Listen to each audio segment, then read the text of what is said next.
Olá, pessoal. Vamos agora para a nossa aula 2 sobre consumo consciente.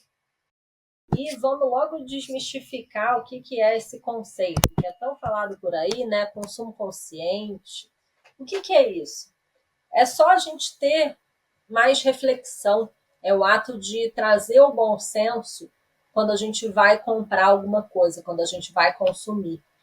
Trazer essa visão da economia circular que tem que ser implantada no mundo, diferente da economia linear, como a gente falou na primeira aula.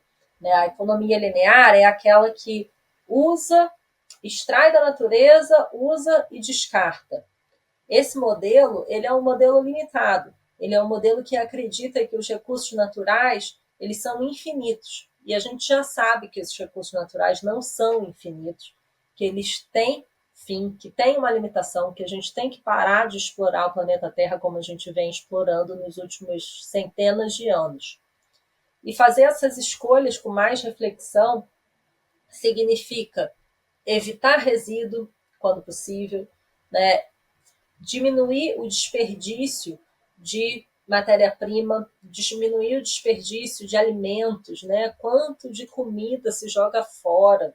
É um absurdo, né? Milhões de pessoas passando fome e restaurantes, hotéis, né? Na área de turismo, a gente vê ainda muito desperdício. É sobre esse consumo, né? O consumo não só das pessoas, mas o consumo das empresas também, que precisa mudar. A gente precisa ter esse olhar de que a gente não pode simplesmente extrair da natureza, e aí quando a gente está falando de comida, né, o trabalho que dá uma plantação, você fazer a semeadura, você cuidar daquela planta, cultivar, para de repente colocar aquilo tudo a perder, enquanto tem milhões de pessoas passando fome, essa conta ela está errada. E a gente precisa refazer, então, todo esse trajeto para que a gente pare de ter os desperdícios que a gente tem hoje.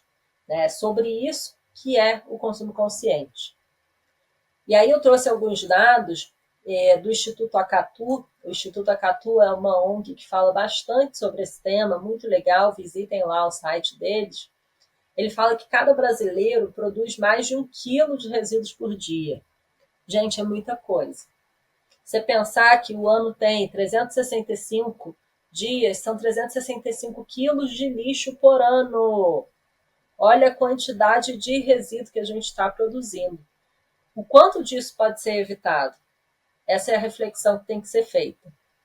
Em paralelo, nós somos um dos países que menos recicla. O índice de reciclagem no Brasil, ele ainda fica ali na casa dos 4%. Ou seja, a gente está reciclando quase nada. Por quê?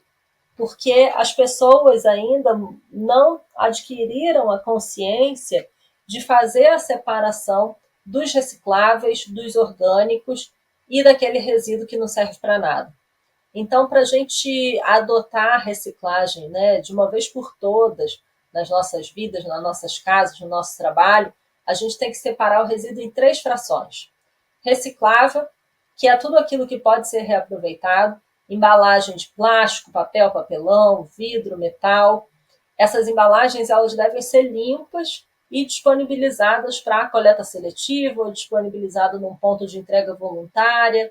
Né? Existem aí várias já iniciativas que recebem esses recicláveis, trocam por ponto, trocam por desconto em conta de luz. Basta aí a gente pesquisar um pouco, se inteirar que a gente vai conhecer alguma coisa no nosso bairro.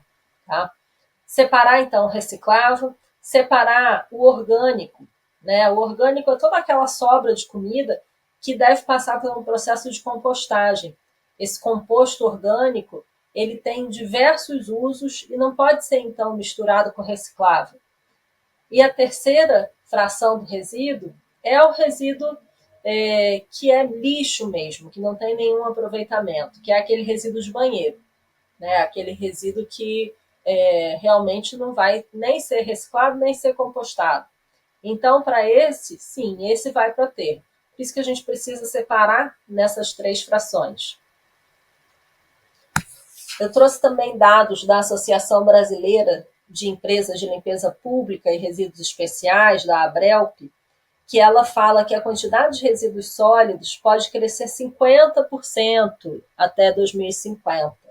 Ou seja, a gente já tem um problemão hoje na gestão de resíduos, né? Isso afeta a saúde da população, uma vez que o resíduo, quando ele está mal disposto, né, quando ele não está descartado no local certo, ele pode gerar doenças, ele gera bicho, barata, rato, né, são diversos impactos ambientais e para a saúde humana. E essa quantidade de resíduo, com a população crescendo, essa quantidade de resíduo ela tende a crescer também. Então a gente precisa começar a reciclar, separar esse resíduo, a consumir conscientemente, descartar adequadamente hoje, agora.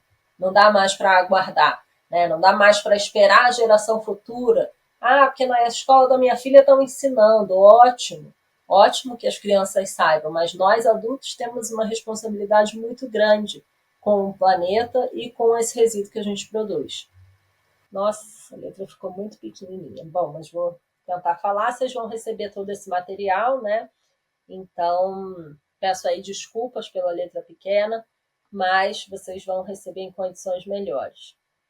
Como que a gente pode, então, praticar o consumo consciente no dia a dia?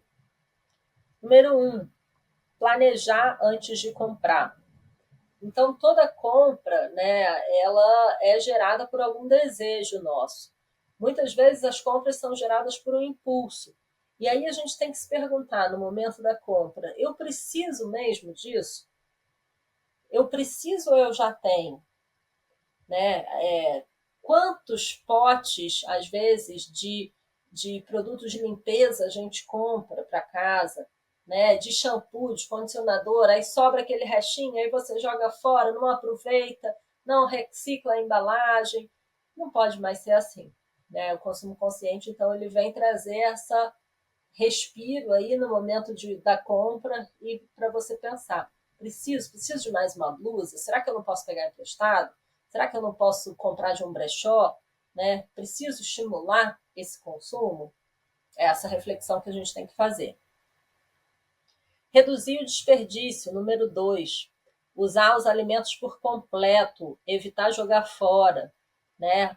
Consumir tudo que ainda está bom, consumir toda o legume, todas as frutas, né? A gente consome aí muito pouco das frutas. Esses dias eu comprei um rabanete, né? E aí olhei aquela folha de rabanete e falei: gente, eu não vou jogar essa folha toda fora. Isso daqui é maravilhoso. Deixa eu pesquisar aqui se dá para fazer essa folha de rabanete refogado. Pesquisei no Google, fiz um refogadinho lá do meu rabanete, que delícia que ficou. Então aproveitei, né? Diminuiu aí meu consumo, favoreceu o meu bolso, favoreceu a natureza, reduziu o desperdício e ainda tive uma alimentação mais saudável, mais nutritiva. Então, é sobre isso que a gente tem que pensar também, aproveitar as cascas, aproveitar todos os alimentos, né, até o final, 100%. Reciclar e reutilizar. Separar, então, corretamente o lixo que é reciclável, né, o resíduo seco do resíduo úmido. Isso é muito importante para que esse resíduo reciclável ele possa ser reaproveitado num ciclo produtivo novo. Então, o plástico que a gente descarta, né, uma embalagem de PET, de refrigerante, por exemplo, ele vai ser reaproveitado pela indústria e vai ser transformado ou numa nova embalagem ou num novo produto, né? Pode ser transformado, por exemplo, em baldes de plástico, em objetos, né? Móveis de madeira plástica, que a gente já vê muito por aí hoje em praças. Então, a gente tem que pensar que tudo que a gente consome deve ter um reaproveitamento, deve seguir aí seu fluxo contínuo de utilização. Escolher produtos sustentáveis, escolher produtos duráveis, com menor impacto ambiental.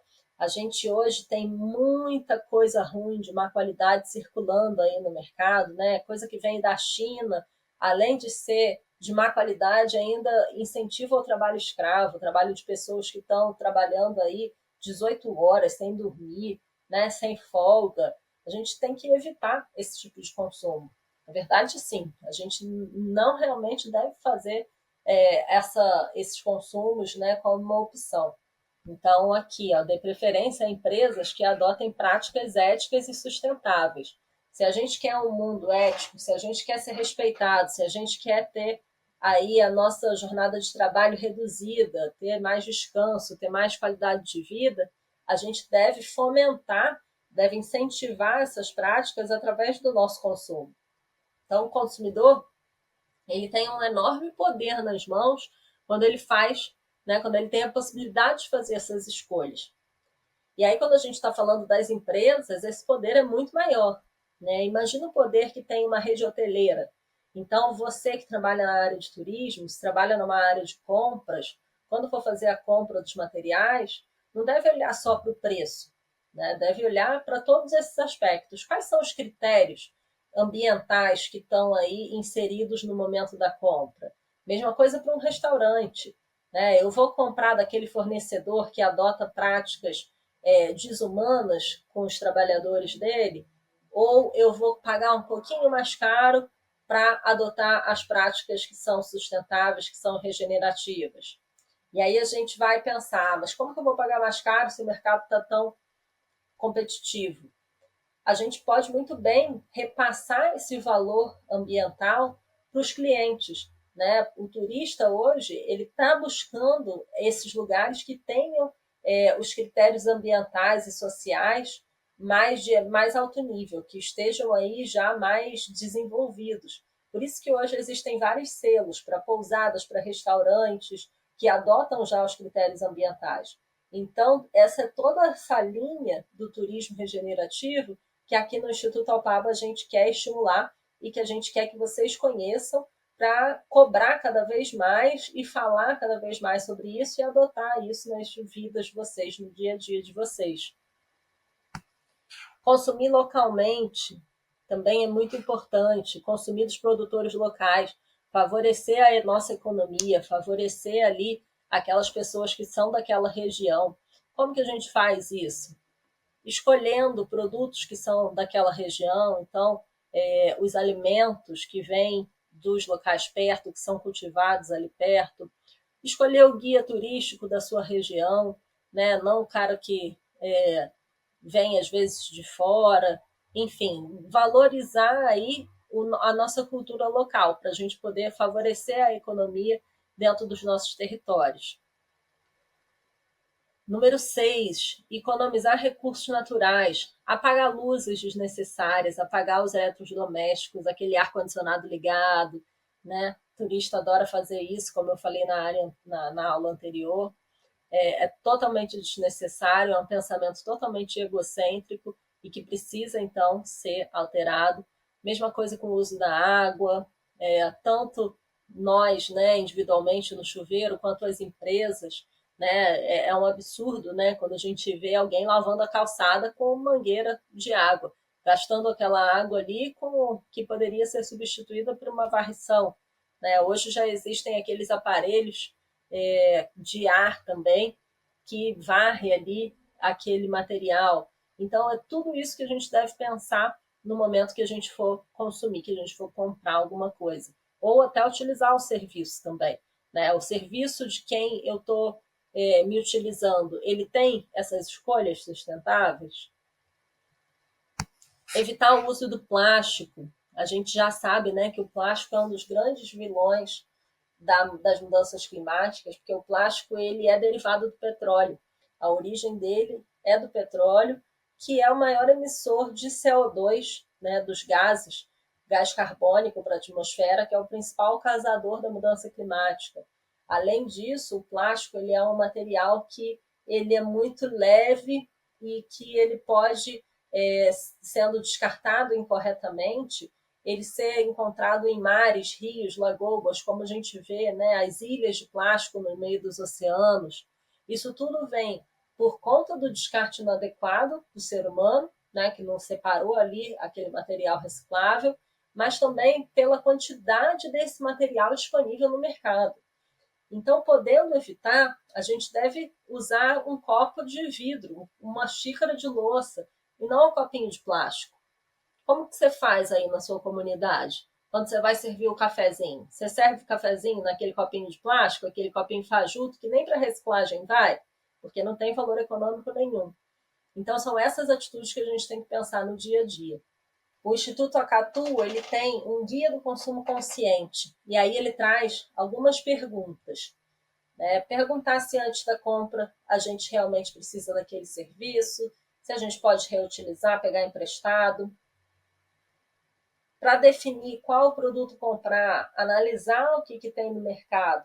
Muitas vezes a gente compra ali o primeiro que a gente vê, mas analisar o concorrente, analisar o que está disponível, né? De repente já tem produtos mais sustentáveis à venda, então a gente tem que conhecer, né? Dar uma pequena pesquisada ali antes de pegar na prateleira. A gente vai muito pelo hábito de escolher sempre aquilo que a gente, né, veio escolhendo aí nos últimos anos, que a nossa família escolhe, mas a gente tem que ter a visão que tem novos produtores entrando no mercado, né? Uma galera que já vem com essa consciência da sustentabilidade e que traz isso nos novos produtos também. Como que a gente vai levar as compras? Quando a gente compra um produto, a gente compra também a embalagem desse produto, né? Então, a gente quando compra, por exemplo, um produto de limpeza, a gente está casando com aquele produto de limpeza até o fim. Não é só o produto líquido que está dentro, mas a embalagem, você vai ter que dar conta dela. Aquela embalagem é reciclável? A gente tem que ter consciência, para isso a gente tem que conhecer um pouco, né, desses produtos, né, de como funciona o processo de reciclagem. E aí também como que a gente vai transportar? A gente está usando eco bag, a gente está usando sacolinha, pode usar a caixa de papelão do mercado, né? Eu, por exemplo, vou no mercado quando vou comprar fruta, não uso aquelas sacolinhas plásticas e dá tudo certo. Pego a fruta, eu boto direto no carrinho. Quantidade de lixo que eu já dispensei, né, fazendo essa atitude tão simples, é muito grande. Então, essa é uma atitude básica que em vários países já é adotada, né, tanto na Europa, Estados Unidos, quanto aqui nos nossos amigos da América Latina, Argentina, Chile. Os mercados hoje não fornecem mais sacola. Então, é esse consumo consciente que a gente tem que adotar no nosso dia a dia aqui no Brasil também. E aí, escolher a empresa do produto a ser comprado, né? Pensar nas fontes confiáveis, quais são as características de produção, tudo isso a gente já falou no slide anterior. Prezar pelos produtos que são duráveis, que tenham vida longa, que possam ser reutilizados, que possam ser consertados. Enfim, são várias atitudes aí no momento da compra que a gente pode fazer. E aí a gente tem que falar também sobre os 5 R's da sustentabilidade. Repensar, pensar se a gente realmente precisa adquirir aquele produto. Recusar, então dizer não para os itens supérfluos ou de uso único. Por exemplo, quando você vai comprar alguma coisa no mercado, na farmácia, nas lojas, precisa da embalagem? Geralmente não precisa. Né? Você vai na farmácia comprar um remédio, você não precisa daquela sacolinha. Pega o remédio e bota na bolsa. É essa recusa que a gente tem que ter aí no nosso dia a dia. Panfleto, brinde, coisa que a gente sabe que a gente nunca mais vai usar, né? A gente às vezes vai acumulando e só gerando mais lixo.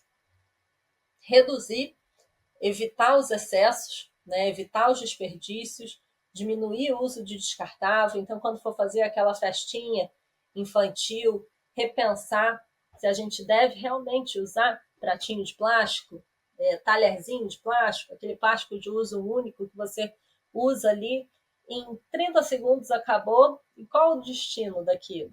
Né? Quanto tempo aquilo demora para ser degradado na natureza? Não seria muito melhor se a gente pudesse voltar a usar os garfos de louça? Dá mais trabalho lavar a louça? Sim, dá. Mas a vida dá trabalho. Né? Foi a falta de trabalho, o comodismo, que levou a gente a essa situação crítica que a gente vive hoje de mudanças climáticas, de todas as consequências, né, de poluição de rios, lagoas poluídos, animais contaminados. Então, vale a pena a gente repensar os nossos hábitos e voltar a adotar padrões mais antigos, né, que agora a gente vê o valor que eles têm. Então, são esses modelos, esses costumes que a gente tem que repensar. Reutilizar, dá novas funções para materiais e embalagens ociosas. Então, os potes de vidro, eles podem armazenar pequenos objetos, né? A toalha que vira pano de chão, todo material que às vezes não é útil para você pode ser útil para outra pessoa. E reciclar. Somente depois de conjugar todos esses outros verbos é que nós podemos planejar o descarte adequado dos materiais e aí viabilizar a reciclagem desse material. E aí eu trouxe aqui um dado que eu acho muito interessante do Atlas da Reciclagem, dizendo como que a reciclagem contribui para a economia de recurso. Então vamos ver aqui, vamos pegar, por exemplo, o papel e papelão, que eu já falei muito do plástico. 282 mil toneladas de papel e papelão que foram recuperadas, que foram recicladas. Olha os efeitos. Uma economia de 27 milhões de metros cúbicos de água. Uma economia de 2 milhões de megawatts de energia, de petróleo, das árvores. Quantas árvores são poupadas quando o material, esse papel, ele é reciclado? Milhões, milhares de árvores. E é assim com todos os tipos de material. Então, quando a gente está fazendo, né, participando desse processo da reciclagem, a gente está gerando esses impactos positivos no meio ambiente. Às vezes a gente não percebe, a gente não vê isso no nosso dia a dia, mas a gente tem que incorporar na nossa cultura, né, sabendo que esse impacto positivo ele ajuda muito a preservação do meio ambiente. Por isso que a gente tem que integrar isso na nossa vida e fazer parte dessa grande engrenagem para a manutenção dos ecossistemas. Aí eu trouxe aqui também o caso de sucesso de economia circular da latinha de alumínio. A latinha de alumínio, como todo mundo sabe, ela não para no chão, né? A latinha de alumínio, ela é um material que tem muito valor e que é reciclada, atingindo aí um índice de 100% de latinhas recicladas no ano de 2022. Por que isso acontece? Primeiro porque a latinha tem um alto valor, né, de mercado. Então, enquanto o plástico, por exemplo, está chegando aí nem a R$ 1 a tonelada da latinha de alumínio bate aí seus R$ 7, R$ 8 em alguns lugares. Então, é um material que tem alto valor econômico. Além disso, a indústria da lata de alumínio ela implantou centros de coleta dessas latas, aonde os catadores e as cooperativas podem levar essa lata de alumínio até lá para ser reciclada, facilitando muito mais esse processo, né? Então, essa infraestrutura é que vai também trazer esse resultado positivo. E aí as campanhas de educação ambiental que são feitas por esse setor econômico, né, da latinha de alumínio, com consumo consciente, falando do impacto ambiental do produto e do descarte adequado, a importância do consumidor descartar adequadamente essa latinha. Tudo isso é feito pela Recicla Latas, né, uma ONG, fica aí a dica para quem quiser conhecer, site, o Instagram também, trazendo aí o caso de sucesso da lata de alumínio, como que a lata de alumínio chegou, então, nesse índice de 100% de reciclagem, ou seja, todas as latinhas que foram colocadas no mercado foram recicladas. É esse exemplo que tem que ser seguido. E é isso, eu deixo aqui para vocês o teste de consumo consciente do Acatu, os estudos que eu citei, os sites, e seguimos agora para a nossa terceira aula. Obrigada, pessoal!